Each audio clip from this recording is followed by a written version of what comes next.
rituals, Puranas and belief systems, philosophy and mysticism. Thus, we will try to cover a plethora of dimensions of life.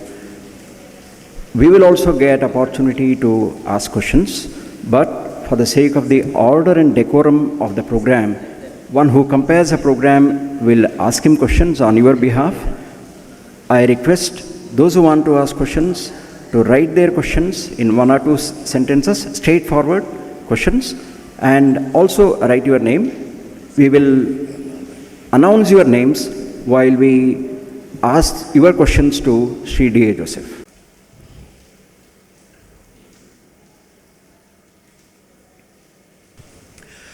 My pranams to Swamiji. I seek Swamiji's permission to start this interaction. Yesterday, an interesting article was published by Udayavani. The moment I read the title of the article, I felt, of course, I have to read the article, but it summed up the entire essence of the article. The title of the article read, Joseph Iyengar is coming to Udupi. So let me start with this particular curious name itself. We have heard of David Frawley, who is a great Vedic scholar and also Padma Bhushan awardee. He is the one who is the vocal proponent of Hindu culture. He has converted himself, rather embraced Hinduism, has called himself Vamadev Shastri, but has kept the name David Frawley. What is this curious combination of Joseph and Iyengar? I have had a tough journey in my path of quest for knowledge and wisdom. And during that journey, I had very bitter experiences. I was very much discouraged by people not to come to this path. But in spite of that, Lord made my path successful. And once it so happened that I was invited to speak on the occasion of this Samprakshana Kumbhabhishekam of Lord Parthasarathi temple in Thiruvallikeni, Chennai. On that occasion, the pontiff, the GR of Sri Perumbudur also had come there, and we had to stay in the same place. The whole night was spent in discussions.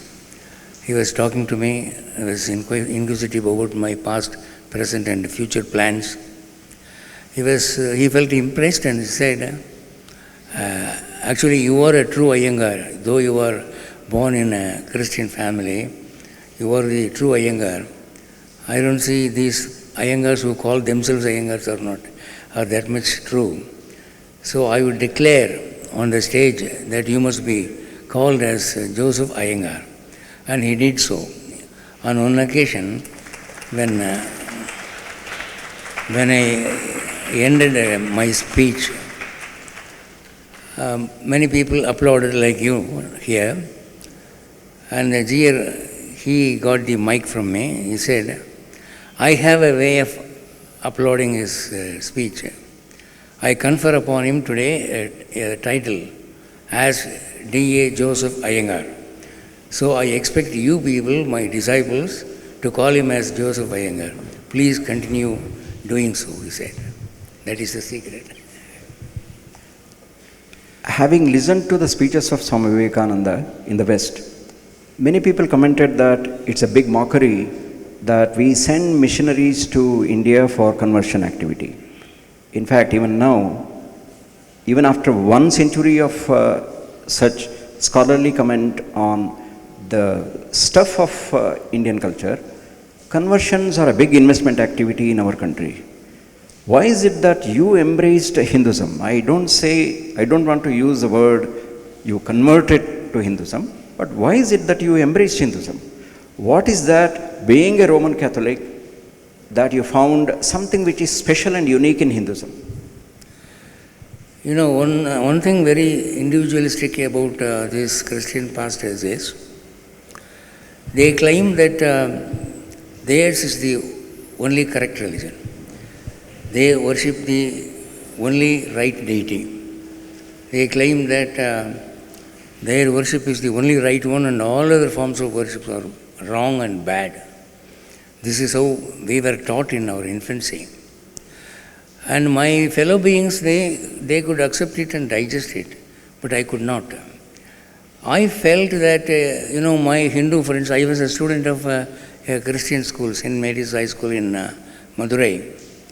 My Hindu friends, I could see them to be very good, very generous, very forgiving, very liberal, very peace-loving, Now my question is, if what you say is right, that your religion is the only correct religion, and all other religions are wrong religions, these boys must not be good. They must be evil-minded. They must do all kinds of bad things, but they don't do it. They seem to be very good. That means their religion teaches them to do good things. Is it not so?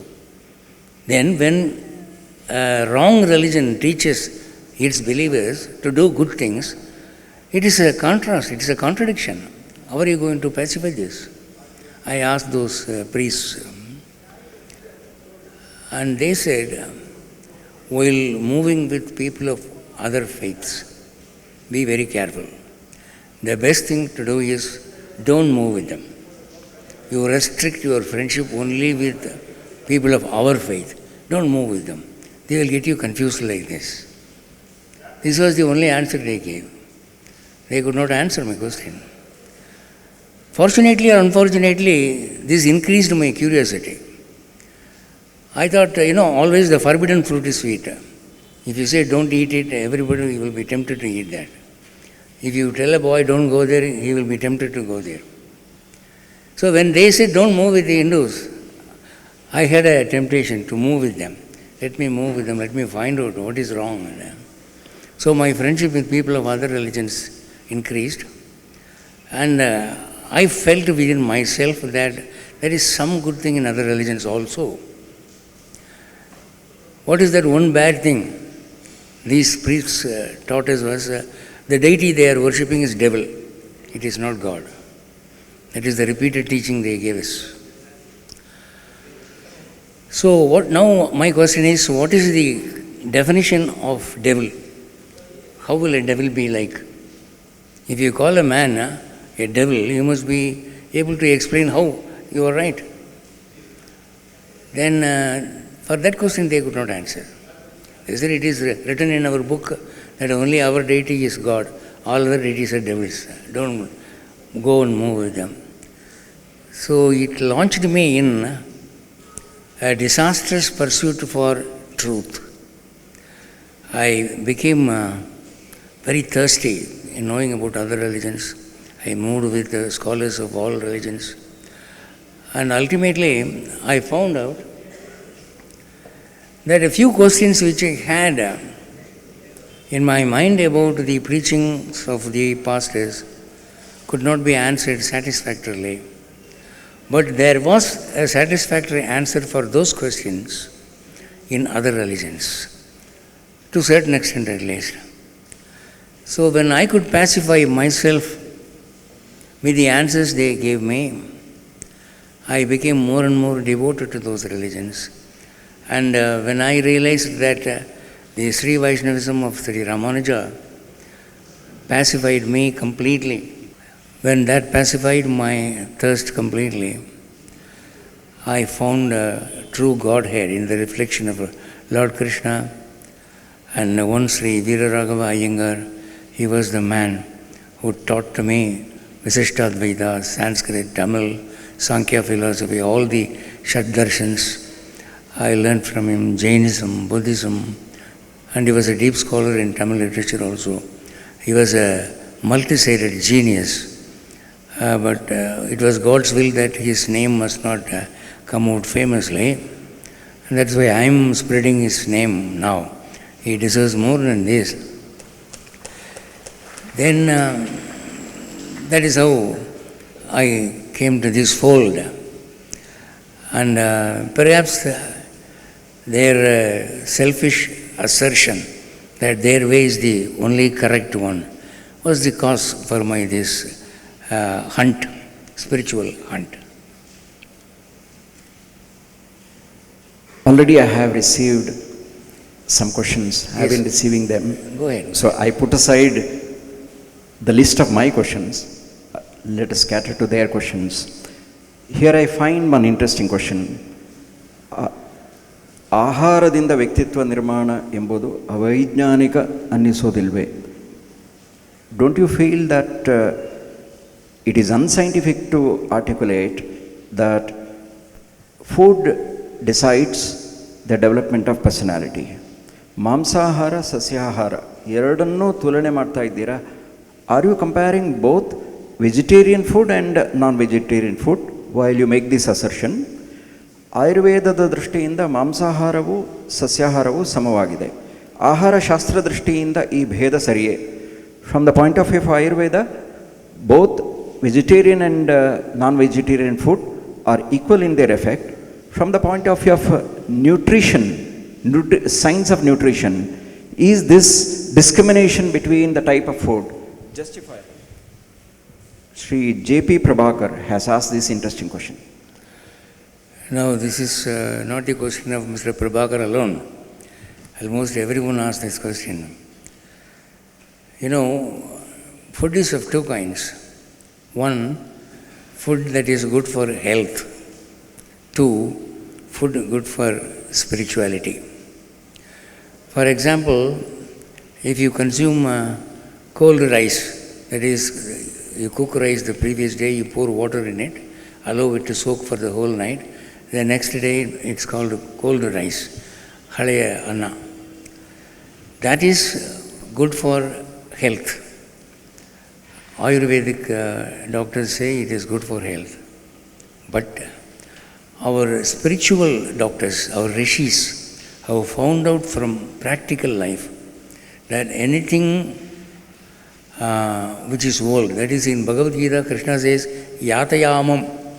Yatayamam means any food which is as old as 20 minutes. If a food becomes 20 minutes old, it is bad food. Bad food not from the nourishment point of view. It is from the spiritual point of view. It has been proved by practical life. You know, down the ages they have tried several kinds of food and found out as a result that spiritually it affects. It is not something which can be proved immediately. Now some person will say, here is non-veg food, I will eat this now. Do you say that immediately I will become a violent fellow? I can prove you that I continue to be a man of ahimsa. No, such instant tests are not reliable as far as spiritual test is concerned. Down the ages, by experience, I can make you understand this way. You know, military people who are working in the military army, they like hot chilies very much. Basically, all military people, militant people like only chilies, more of chili in their food. And Bhagavad Gita says, if you add more and more chili in your food, you lose your temper very soon. And you can find in real life that military men are short-tempered. They are prone to take pistol immediately. They'll shoot. Because they've been taught like that, shoot to kill. That is the only thing they know. So even hotels are named like that, military hotel. I don't know how a hotel can become a military. Because there is too much of chilies in the food, they call it military, and non-veg food is given there, they call it military. So they have understood that non-veg food and chilies make a man military. What is the meaning of military? Resorting to violence, isn't it? If you slap a man, a vegetarian, slap him on the cheek, he'll say, hey, why did you hit me, man? Don't do it again, I'll be very serious. This is how he'll react. You go and slap a military soldier on the cheek, he won't talk. He will immediately box you in the face so hardly, you will lose 4 teeth. First he will box, then he will ask you, why did you hit me, man? That short-tempered nature is due to the food he consumes.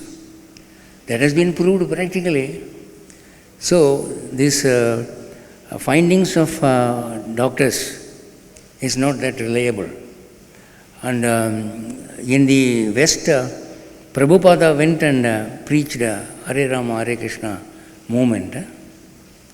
The first thing he taught was give up liquor, give up non-veg. And he faced the same question there. Every white man asked him, how can liquor affect a man's discipline? How can meat affect a man's discipline? Then you know what he said? You be a vegetarian continuously for 60 days.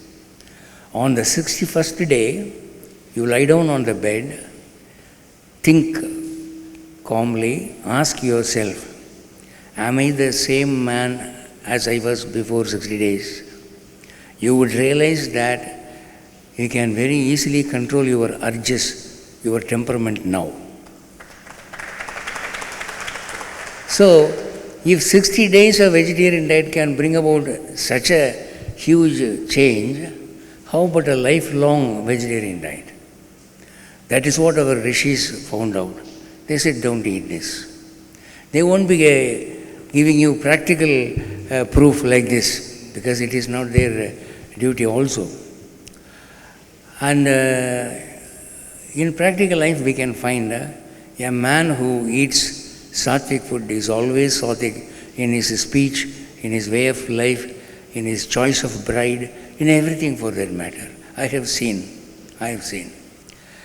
And people who stick on to this sattvic food, they are very calm, they are very quiet, even provoked, they don't lose temper that much.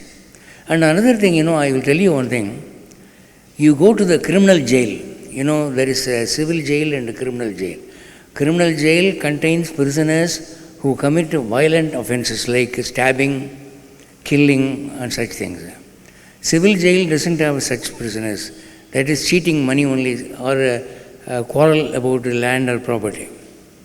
If you go to a criminal jail and meet the warden, jail warden, sir, can you answer me this question? Of these prisoners, how many are vegetarians?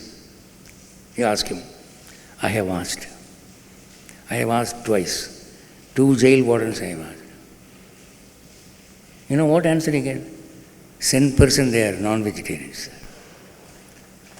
Non-vegetarians come to criminal jail very easily. I won't say that all non-vegetarians are criminals, but all criminals are non-vegetarians. The vice versa is true. I don't know why. And that is the answer for your question. Bhagavad Gita is explained there in jails, criminal jails. So do you want to go to criminal jail, Mr. Prabhakar? I don't think so. The next question. Sri V.N. Puranik has asked an interesting question. He says Vivekananda died before 35 years. To set right the fact, he died a few months after he went past 39 years. But that apart, the question is here. Did he not know the principle Sharira Madhyam Khalu Dharma Sadhanam? Because he experienced an early death. If you have read the biography of Vivekananda, like me, thoroughly, the answer is there. While Ramakrishna was alive, he was watching Vivekananda while sleeping. The next day, he called Vivekananda, hey Naren, come here man. I watched you last night while you were sleeping. You breathe very fastly. Such people will die soon. So, why don't you take up some breathing exercise and increase your longevity? But Vivekananda said, I am happy with the duration of life God has given. If he wants to take me tomorrow, I am ready. So that was his attitude. Now yoga says, breathing must be steady and slow. You can check yourself today. You go home while you are about to sleep. You observe your chest while breathing. If you are breathing very slowly, you must inhale breath like that. Then you must let it out slowly. It must come automatically, not by artificial effort. If you breathe like that, it means you will live long. I have seen people who breathe very fast like a dog. This dog runs very fast in the road. If you stop it and watch, the dog will breathe like that. This fast breathing means there is no longevity. Vivekananda, while being born, was destined by God to die a premature death. That was his destiny, and he was not ready to elongate his longevity. He didn't want to. That is the answer. Here is an interesting question. The question doesn't have the name written on it, but still the question is challenging. There are atheists who do good, and there are religious people who do bad deeds. So, is it right to confine your friendship on the basis of belief in God or religions? Belief in God is not sufficient. If your belief in God is sufficiently strong, you would live a godly life. If it is only narrow, if it is theoretical, you will do bad things. It is like merchants who do adulteration. I know a man who, that man was living next to my neighborhood in Madurai. At night time by 12 o'clock, you can hear the noise of a bullock cart coming and stopping before his house. Bags so tall, some 10 bags or 15 bags will arrive. They will be led to the inside of the house. Those bags will contain small white stones resembling rice. They look exactly like rice, but they are stones. This man will take those stones and mingle with real rice, pure rice. Thus he will make one bag into 2 bags. And he used to sell that rice, that adulterated rice. And he became a rich man. But this man had a habit. On the day of Kartika Deepa in Tiruvannamalai, upon the hill the flames go high. This man will go buy camphor for 10,000 rupees and drop it there. And he will pray to God, "Oh Lord, may all my adulteration sins be burnt with this camphor." And he kept repeating this for decades. And what happened? One child died prematurely. One girl got married and she was tortured by her husband. She committed suicide. And his life was a tragedy. All the properties he earned could not satisfy his ambitions. So doing bad and believing God, they are not two parallel things. If your faith is strong enough, you won't do bad things. That's it. Then, some people say, people who do not believe in God get good things in life. People who believe in God, they suffer. For that, I will repeat to you an old story narrated by my grandfather. There were 2 friends, one was a believer and one was a non-believer. They were close chums. While they walked along the road, there was a temple, Vishnu temple. The believer said, "Hey, stay outside, man, you are a non-believer. I would go to the temple, offer my worship and come out." So this fellow was waiting out. This man went in. He offered worship to Lord Vishnu. He came out. Then both the fellows resumed the journey. And it so happened there was a stone. The believer did not observe. He stumbled on the stone. So he fell. While falling, there was a long stick of thorns. And he wanted to support his body by his hand palm. He rested on the thorns, and the thorns went deep into his palm. He started bleeding. He could not get up, so he held the hand of the standing friend. With his strength, he tried to get up. He pulled him down and he tried to get up. Unable to bear with that pressure, that fellow fell down. When he fell down, in the place where he fell down, where his palm touched the earth, there was a 10 rupees currency note. He took it. Now both of them got up. Now the non-believer asked the believer, "Hey man, you went and worshipped God. What happened? You fell down. Now thorns went deep in, you are bleeding.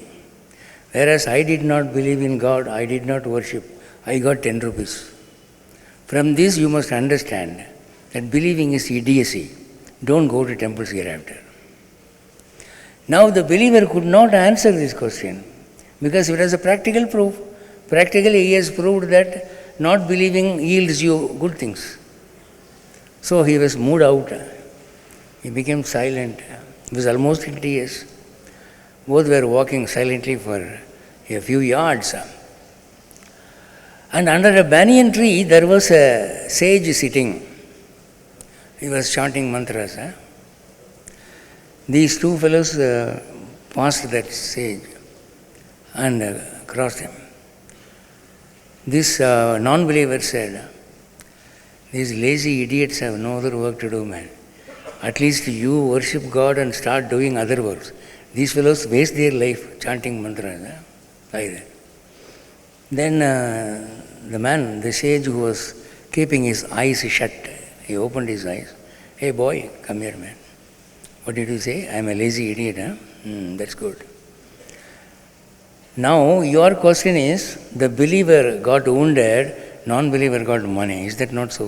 "Yes, sir."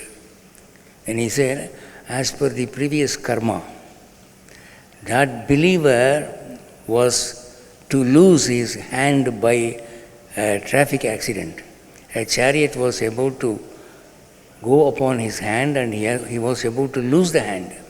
But because he went to Vishnu's temple and prayed, Vishnu cut short the karma. He reduced it to just a thorn pricking. Now according to your karma, you were to take a pot full of gold coins today. But because you didn't go to the temple, you made fun of that fellow, the Lord cut short his punya karma. He reduced it to 10 rupees. That is the fact.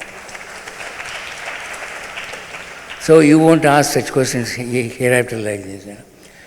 So this story was told by my grandfather. He said, so even if good things don't happen in your life, don't stop worshipping. Even if you get difficulties in life, don't stop worshipping. Be steady in your faith. And this story, though very short and small, taught me such a strong moral that it strengthened my faith. I think I explained. Here is a related question. A monk of a prominent Hindu organization once told me about an interesting comment made by a priest of a non-Hindu religion. The comment was this: in Hinduism, there are very less practicing Hindus. This comment made by that priest of the non-Hindu religion stirred the emotions and the thoughts of this monk of the Hindu organization. Now I want to ask, against the background of this comment, what do we mean by becoming practicing Hindus? What is it that it makes us Hindus? Is it that by birth alone do we really become Hindus, or should we do something more? If at all we have to do something more, should we immerse ourselves in religious rituals? Rituals have their meaning, at the same time they have their limit. Therefore, what makes us practicing Hindus? What is the limit of rituals? Spirituality may not be the calling of everyone. Therefore, should we say that only those who are spiritual are really Hindus? So how do we resolve this dichotomy and dilemma of defining a practicing Hindu? No, basically there is a difference between Hinduism and other religions. Other religions give you a code of living. Say, the Christianity I was born in, it taught me, you must go to church once a week. Every Sunday you must be there. And you must follow the 10 commandments. You must be kind-hearted to others. Don't harm to anybody. This was the basic teaching. Almost all religions preach like this only. They don't go beyond this. So this is the practice of religion for them. Whereas Hinduism, it has several stages of preaching. Who is a Hindu? If you ask that question, the answer will not be in one line. Whereas if you ask who is fill up the blanks with other religion's name, you can put it very easily. In Hinduism, the main preaching is there are several stages of life. According to karma theory, each soul has its own different past. There will be 4 sons for the same mother. One son would have traveled very far distance in karma theory. Another son will not have traveled that far distance in karma theory. One son will be a murderer, one son will become a monk. Just because they are brothers, you cannot expect the same result from them. Hinduism has something to offer, something to everybody, even to a murderer, even to a man of vengeance. Hinduism has something to do. So, in Hinduism, we find several cadres of faith. The man who has renounced completely, the man who is a yogi, the man who is a sannyasi, the man who is a preacher, they come to the higher cadre. Now we come to the middle cadre, a man who goes to office daily, who won't steal very much, who won't lie very much, but he will go to temple, he will take part in functions. According to him, Hinduism is being good, that's all. Then the third category, he will worship petty deities, village deities, and he worships them for the sake of taking vengeance against his enemies. He worships some Grama Devata. He tells the deity, I am going to cut the head of my enemy today. My prayer to you is, I must not get caught. I must do it successfully.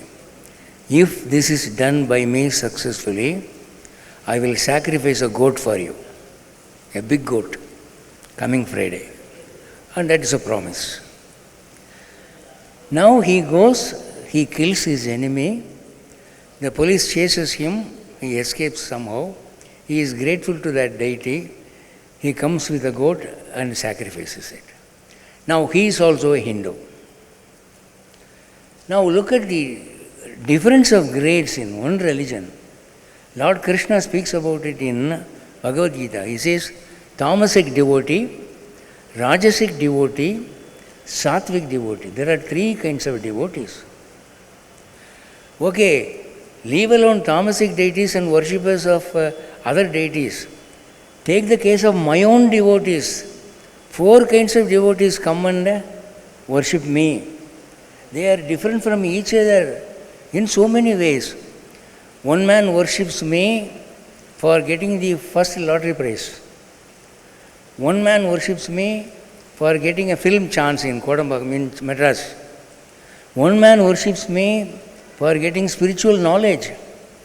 One man worships me for attaining moksha. Chaturvidam, he says, 4 kinds of devotees are there. All these 4 kinds of devotees are dear to me, he says.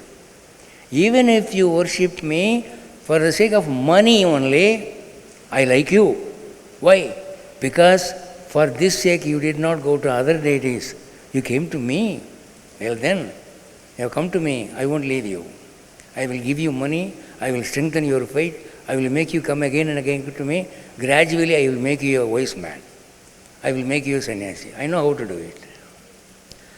That is what Krishna says. So now, how would you define a Hindu? Who is a Hindu? Would you define that a Hindu is a man who cuts the head of his enemy and sacrifices a goat to his Grama Devata? Would you say that? Or would you say that a man who worships Lord Krishna for winning a lottery prize is a Hindu? Or would you say that a man who has become a sannyasi who wants to attain moksha is a Hindu? How would you say? So to define who a Hindu is difficult, almost impossible. I will re-question you. You say that a Hindu does not practice Hinduism. Now I question you. Whom do you call a Hindu? Tell me. Whom do you call a Hindu? Then he will come out with an answer. Then I will say there is a true Hindu, that is the 10% Hindu, the 80% Hindu, 60% Hindu, 10% Hindu. There are several cadres. All are Hindus only. Whereas in the case of other religions, it is not like that. Their code of living is small. If they do it, they call themselves a true practitioner of that religion. So you cannot compare a Hindu with a practitioner of other religions. The comparison is wrong.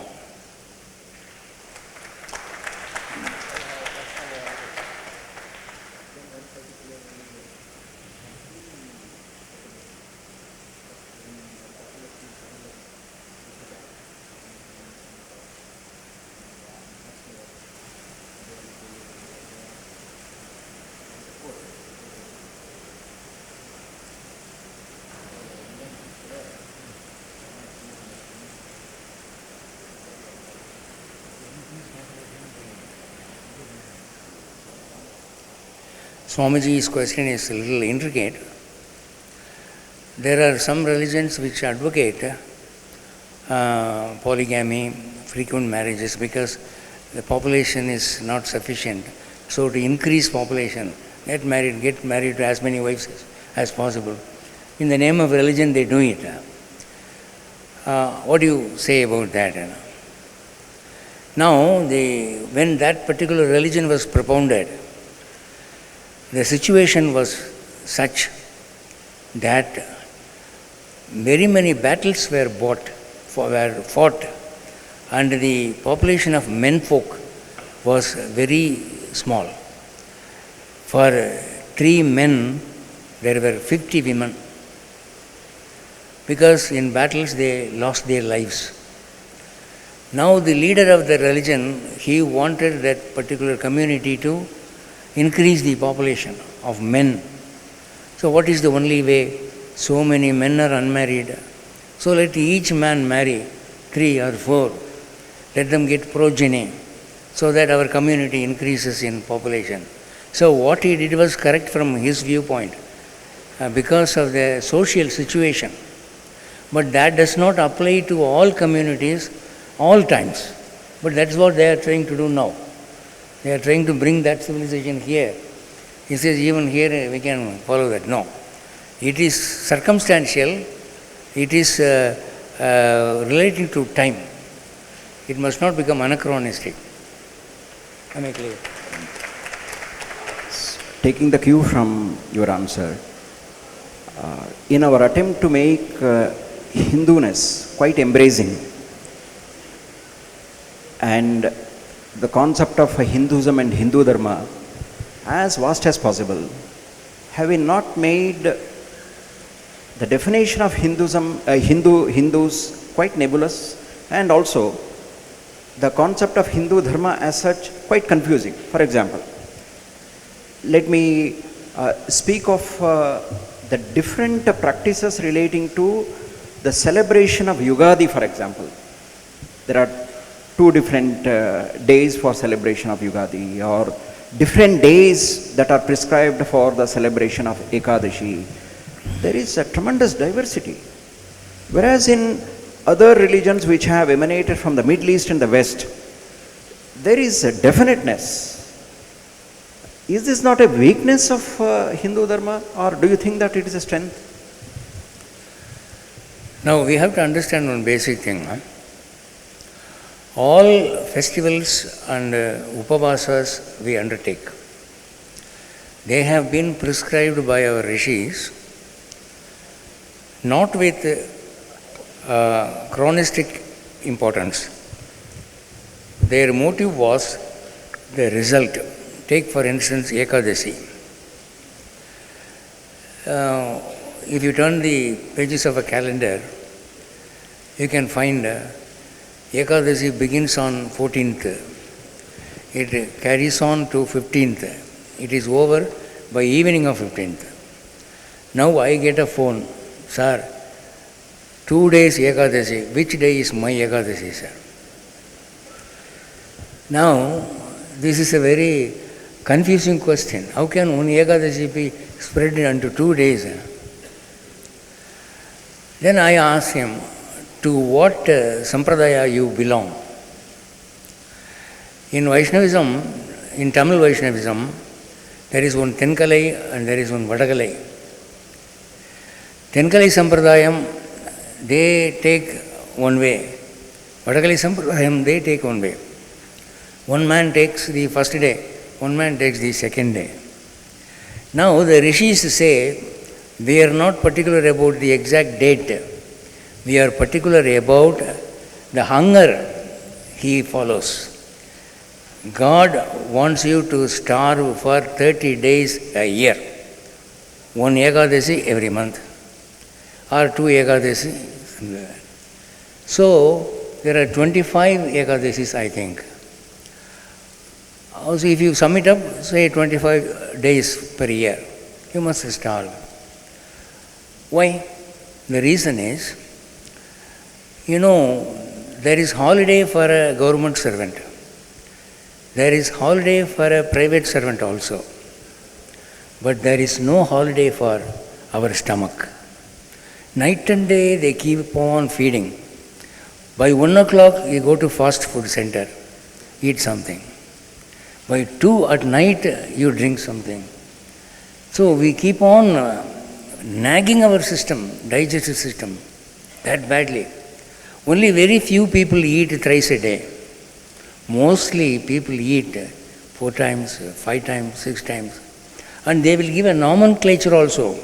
They will say, sir, pre-breakfast, then breakfast, then post-breakfast, then pre-lunch, lunch, post-lunch, then pre-tiffin, tiffin, post-tiffin, then pre-dinner, dinner, post-dinner. So what we do is right only, natural only. You simply sum up and see how many times you eat. And particularly these office workers, they work on files, you see. Once in 1 hour they go to the canteen. You ask them why they are doing like this. What head-breaking job, man. Keep on doing file work.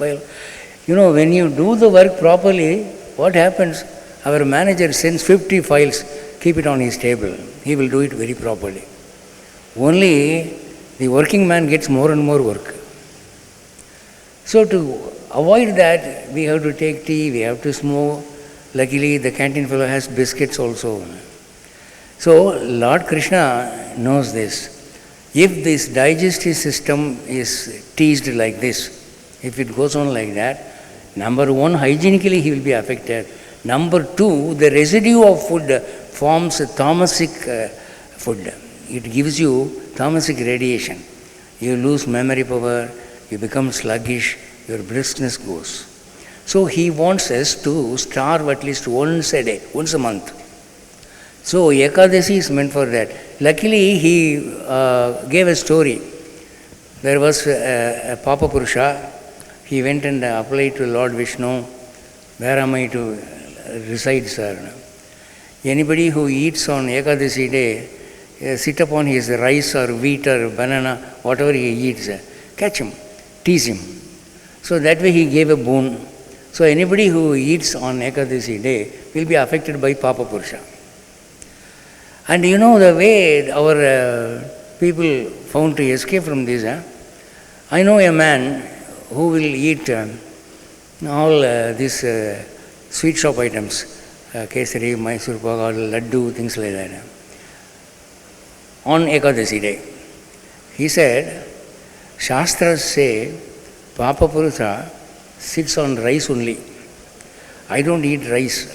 I eat laddu, I eat halwa, like that. So Papa Purusha cannot come to me. So that way they try to escape. But by anna he meant any kind of food, whether it is fruit or milk. And then there is another question. How do you account for sick people who cannot starve? Doctor says you must never be empty stomached. For these people there is an exception. Shastras say can take one or two fruits, a cup of milk. Okay, stop with that. But these people find a stealthy way also. In the name of fruits, they eat a dozen bananas. In the name of milk, they drink 1 liter of milk. And you can live for 3 days, man, by the strength of this food. So there, the concept of Ekadasi is gone. So the motive is more important than the calendar day. Similarly, this Yugadi, that is, there are 2 calendars followed. One is Chandramana, another is Sauramana. If you calculate according to the solar map, the date will differ. If you calculate according to Chandramana, it will differ. If you read Mahabharata, you find, you see, Pandavas who were hiding in Virata Desha, they exposed themselves on a day which they thought is the first day of the 14th year. But Duryodhana said, according to my calculation, there is still more 1 day. So according to the promise, they must go back to forest for another 12 years. Then Bhishmacharya says, your calculation is Sauramana, their calculation is Chandramana. They belong to the dynasty of Chandra only. So what they do is right. So there we find both the calendars are held true. So there calculation only is important. We adhere to it for bhavanartha. Bhavanartha means for the sake of fulfilling the scriptures, not for calculations.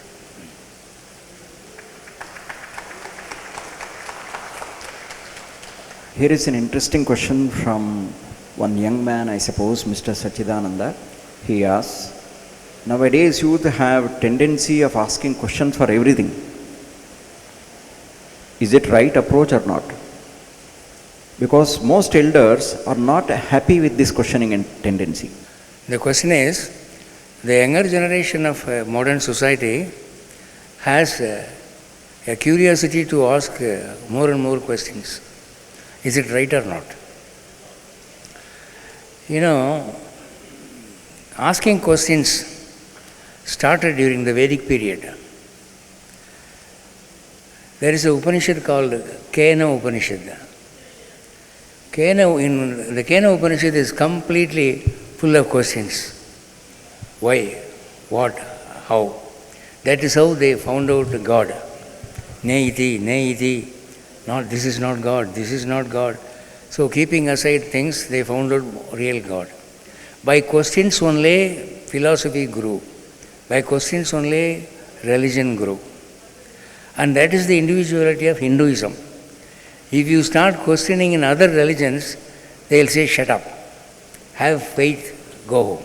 That's all. But in Hinduism, they have answer for every question. I have been telling that there is no question for which we can say there is no answer. And I have been meeting this challenge for the last 40 years. I have been traveling from Kashmir to Cape Comorin. I have gone to France. I have met the most curious audience. I have been shooting questions of several kinds. I said there is no question for which there is no answer in Hinduism. Every question has an answer. So that young man, if he asks question, that means he has been blessed by God. He is going to get enlightenment. So encourage him and send him to a proper person. I gave you a quotation. Uttishtata, jagrata, prapya varan nibodata. Attain good gurus and get knowledge. Stop not till you get what you want. So questions are welcome. They are good symptoms. And if we can approach the right person, you are going to become a Mahan.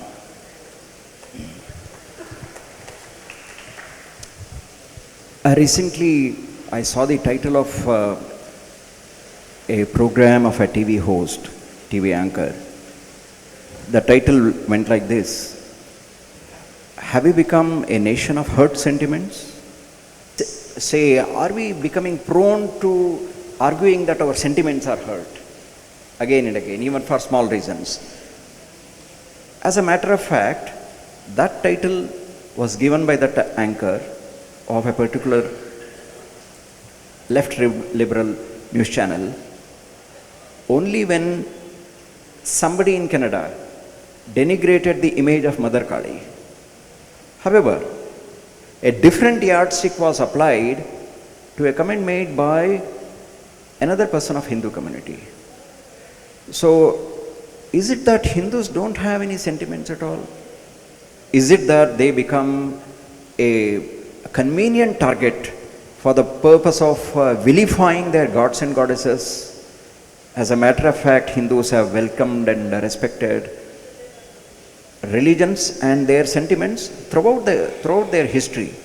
So, the argument given by the so-called liberals is that there is freedom of speech. Therefore, we can criticize, mock and denigrate Hindu gods and goddesses. Now, is it not the selective application of the doctrine of free speech? How do you react to this? You know, there are very many individualities of Hinduism. I gave a lecture that there are 108 individualities in Hinduism. That is, those things are not found in other religions. Only Hinduism has it. Of that 108 individualities, one is a Hindu is unbelievably patient. His patience is due to his Vedic reading, which says that those people who insult Hinduism do it out of ignorance because they have not yet attained the light of knowledge as you have attained. So, bear with him, be patient. So, this patience is taught by scriptures in Hinduism, whereas no religion teaches this patience. You go to a man of any other religion in the world, you insult his religion, you will be definitely slapped, you will be definitely beaten, you will be punished. Whereas, if you insult a Hindu, his religion, he would either be calm and patient, or he will say quietly, what you say is not right, man, you can't understand it now, a day will come when you will understand it. These are the only two possible behaviors. I have not come across a Hindu still who reacts violently for such a remark, because this forbearance is inborn for a Hindu. Every Hindu has this quality. When Pandavas were unjustly usurped of their properties, they know that Kauravas did wrong, but they did not do anything violently. They simply went to the forest. They accepted their decree. Why? Patience is inborn for every Hindu. So it does not speak bad of Hindu, it speaks well of Hindu. It is because of that patience only Hinduism is surviving even now. And it will keep on surviving. I have a small doubt regarding this articulation of patience. What is the limit of the patience? If at all we go on propagating patience, does it not become a philosophy of pacifism? There is David Foley who articulates very strongly that the need of the hour for Hindus is to become Bauddhika Kshatriyas. So, there is a rule for monks and spiritual people, and there is also a dharma of the householders who have to oppose what is wrong in the society. I think that's what Bhagavad Gita says. So, in the face of the attacks against Hindu society and Hinduism, which we have never seen so far, how do we protect the interests of the Hindu society? Is it not a need on the part of a section of the society to become at least Bauddhika Kshatriyas, if not to take law in their hands? Now, I spoke of the Hindus' patience. The patience has two levels. One is the bearable level, the other one, the retorting level. There is the retorting level also. Lord Krishna preached patience in Bhagavad Gita, but the same Krishna says, when it goes beyond a limit, when it affects the basic faith of Hindus, when it affects the religious health of a nation, you must take the sword and fight to safeguard the religion. That is why he conducted the war of Mahabharata. He wanted dharma to be established. So when the roots of Hindu religion are being shaken by the non-Hindus, the Hindus need not be patient. They can react as much as needed. And that is how this Golwalkar and other people, they formed organizations to retort, and at least for the sake of defense, you must do it. You would have heard about a famous story by Ramakrishna. It seems a sadhu told a cobra, don't bite anybody. So it stopped biting. After some days, the same sadhu came and met the cobra. It was seriously wounded, damaged. What happened? You said don't bite anybody. I became a good snake. What happened? Everybody stoned me. My condition is like this. Then the sadhu said, I said don't bite. I never said don't hiss. You can create a noise, hiss like that. Frighten them. Safeguard yourself. So defensive violence is good. It is not bad. The same is good in army also. In today's army, Indian army, of course, shoots down enemies only when they go beyond a limit. And that's good. We can do it. Nothing wrong. And the Shastras say, a Kshatriya must not bear with any insult from others. He must not practice patience. A sadhu can practice patience, not a Kshatriya. Similarly, people who are in the capacity of safeguarding the welfare of our religion, they can resort to violence to that much of a quantity which is needed, just barely needed. This is the last question of this interaction. One who has written the question has not written the name, but this is a very pertinent question for all the youth. Therefore, I would like to ask the question. The question is here: does someone really need a mentor in his or her life? Or he or she can be his or her own mentor? No, what he asks is, mentor means guru. Do we really need a guru? Can't we attain salvation without a guru? What is the need for a guru? Now the explanation is simple. If you just understand what a guru does, this question will vanish. You know, during Olympic Games, when the Olympic Games start, as an initial ceremony, one of the sportsmen takes the torch, Olympic torch, runs a certain distance, goes to another country, he hands over the torch to the sportsman of that country. He receives it, he runs, he hands it over to the sportsman of another country. Like that, by relay race, ultimately these burning flames, it reaches the Olympic grounds. Then they light the Olympic flame, then they start it. Now just think of one and the same man running the whole distance. Say the first sportsman starts from India. The Olympics is going to take place in North America. If you tell him you run the whole distance till America, what will happen? He will die when he is reaching Arabia. That's all. So we adopt relay. Similarly, who is a guru?